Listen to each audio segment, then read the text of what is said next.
I believe that President Obama needs to sign an executive order, or Congress needs to pass a bill that would ban anyone from carrying a weapon within 5 miles of where President Obama is making a personal appearance. Some white people have expressed their fear that this country is becoming a socialist country at healthcare townhouse meetings, on cable news programs, and outside of President Obama's appearance at healthcare reform townhouse meetings. They state that they are afraid that this country has changed and that the government has too much power. I must agree with them. This country has changed. As a nation, we have made great progress. We made this progress when we elected President Obama as our 44th president. President Obama and his family now occupy the White House. I think the election of President Obama shows that our Constitution worked. The Constitution, based on the Constitution of America, we went to the polls in November of 2008 and cast our votes. President Obama won 53% of the vote. Approximately 66.8 million people voted for him, to Senator McCain's 47% of the vote. And I believe that with that vote, President Obama received 365 electoral votes out of 207 that was needed, and John McCain received only 173 electoral votes of the 270 that was needed for him to occupy the White House. So, based on that fact, we have one president, President Obama, and his term is for 4 years.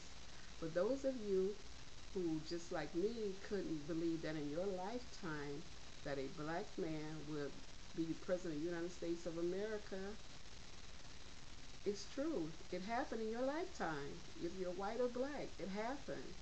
So if you're pleased with the 66%, 66.8 million people that voted for him, that's great. And if you're not pleased, realize that based on our Constitution, in 4 years, in 2012, you would get a chance to go back to the polls and cast your vote and vote for someone else.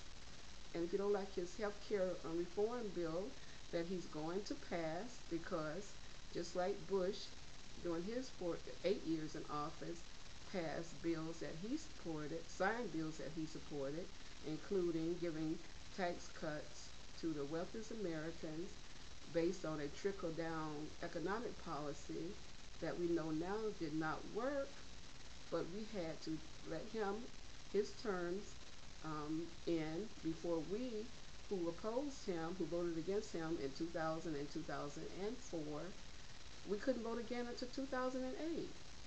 And we waited and we voted, and not only did we get a Democratic president, but we also have the majority in the Congress, in the House of Representatives, and in the Senate.